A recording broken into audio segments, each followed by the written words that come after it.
साल 2016 18 सितंबर रात के 4:30 जम्मू कश्मीर का उरी सेक्टर, एक भारतीय सेना का कैंप। वहां सो रहे थे 18 जवान।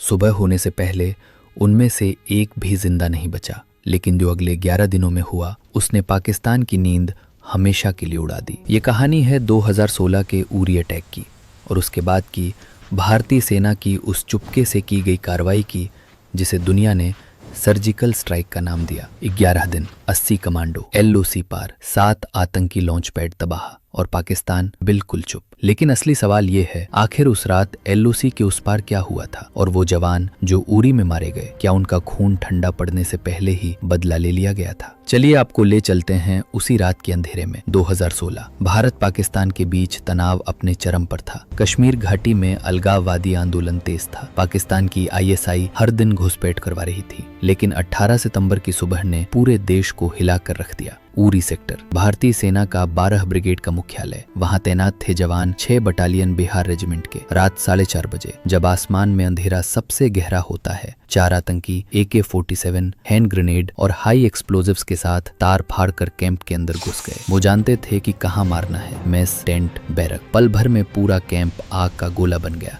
जब सूरज निकला तो 18 जवान शहीद हो चुके थे, 30 से ज्यादा घायल। उनमें से एक था हवलदार प्रेम बहादुर खत्री, जो 15 दिन बाद रिटायर होने वाला था, और एक था राइफलमैन राम सिंह, जिसकी बेटी का जन्म उसी रात हुआ था। वो अपनी बेटी का चेहरा देखने से पहले शहीद हो गया। इस हमले ने पूरे देश की छाती पर हाथ रख दिया था। टीवी चैनलों पर रोना था, गुस्सा था, सोशल मीडिया पर आग लगी हुई थी। लोग पूछ रहे थे, हमारी सेना क्या सो रही है? लेकिन सच ये था कि सेना तो पहले से जाग रही थी, बस उसे एक चीज चाहिए थी, सही इशारा। उरी हमले के अगले ही दिन प्रधानमंत्री नरेंद्र मोदी ने एक बैठक बुलाई।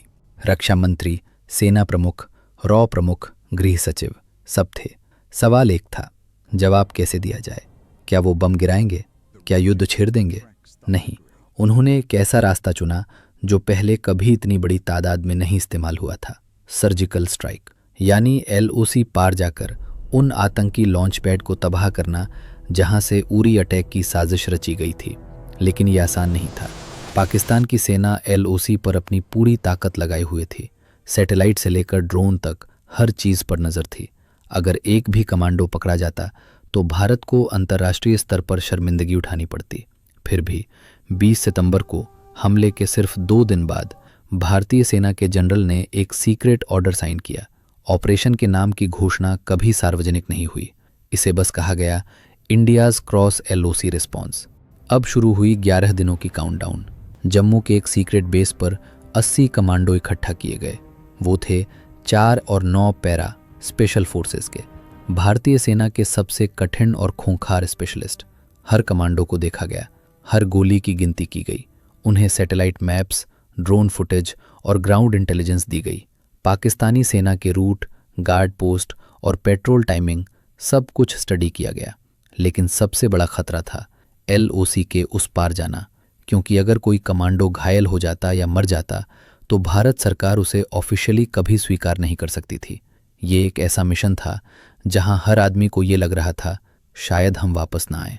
फिर आई 28 सितंबर की रात। 11 दिन की तैयारी के बाद मौका मिल गया था। रात का अंधेरा, बिना चांद के। पाकिस्तानी सेना के रडार में एक कमजोर स्पॉट मिल गया था। बस 4 घंटे, मिशन शुरू से खत्म। 28 सितंबर रात 11:30 बजे भारतीय कमांडो ने पूरी साइलेंस के साथ LOC क्रॉस की। वो नंगे पैर चल रहे थे ताकि पत्तियों की आवाज न हो। हर कमांडो के पास थी M4 कार्बाइन, हैंड ग्रेनेड्स और थर्मल इमेजर्स। उनके अंदर गुस्सा था, उरी के 18 जवानों का गुस्सा, लेकिन ऊपर से ठंडा दिमाग।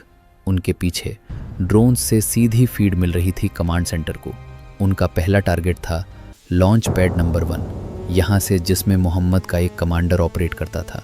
कमांडो ने साइलेंट किलिंग तकनीक से पहले संतरी को ढेर किया, फिर अंदर घुसे और 30 सेकंड में पूरा कैंप तबाह। कोई गोली नहीं चली, कोई आवाज नहीं हुई। दूसरा टारगेट लॉन्च पैड नंबर 2, यहाँ थे लश्कर तैयबा के 15 आतंकी, लेकिन यहाँ एक बच्चा रोने लगा। कमांडो ने एक पल रुका, फिर आगे बढ़ा। सिविलियन को छुआ तक नहीं। तीसरा, चौथा, 5वां, कुल 7 लॉन्च पैड। हर एक पर अलग अलग कमांडो टीम अटैक कर रही थी। कुछ जगहों पर मुठभेड़ हुई। AK-47 की आवाज़ 2-3 मिनट तक रही। लेकिन जब तक पाकिस्तानी रेजिमेंट वहां पहुंची तब तक कमांडो 3 किलोमीटर पीछे भारत की सीमा में आ चुके थे। पूरा ऑपरेशन 40 मिनट से भी कम। भारत का कोई नुकसान 0। दुश्मन के ठिकाने 7 में से 7 पूरी तरह ध्वस्त।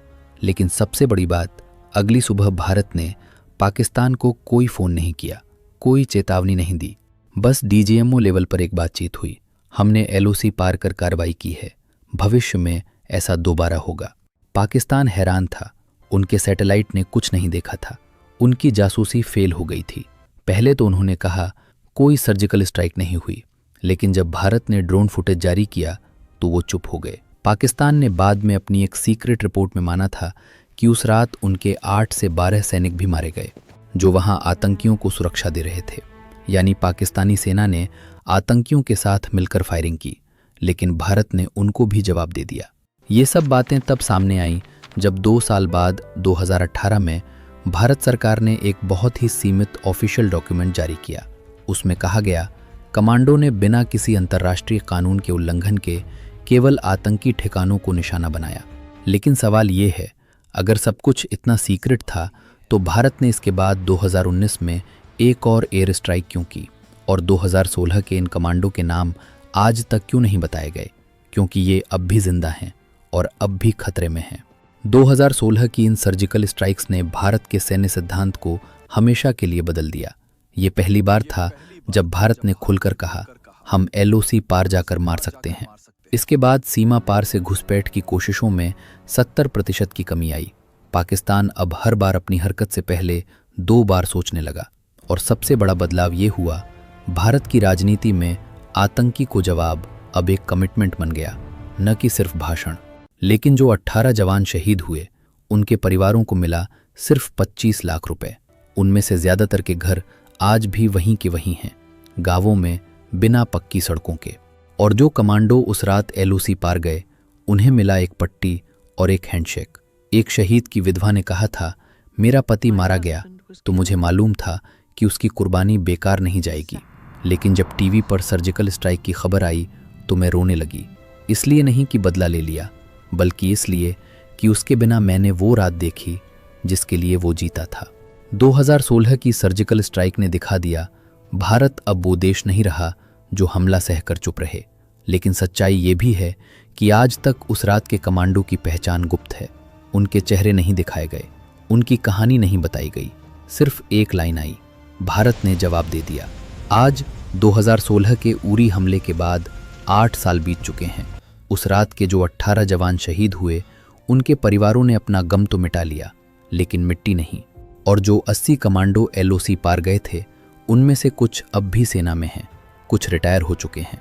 लेकिन कोई भी कभी नहीं बताएगा कि उस रात उन्होंने क्या देखा, क्योंकि वो वादा करके आए थे, जो कुछ होगा हम मर कर लाएंगे, लेकिन मुंह से नहीं निकालेंगे।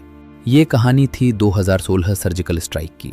एक ऐसा ऑपरेशन जिसने दिखा दिया कि भारत की सेना सिर्फ सीमा की रखवाली नहीं करती, बल्कि दुश्मन के घर में घुसकर मार सकती है। अगर ये वीडियो आपको पसंद आया हो तो लाइक ज़रूर करें, और ऐसे ही सच्ची अनसुनी कहानियों के लिए चैनल को सब्सक्राइब करें।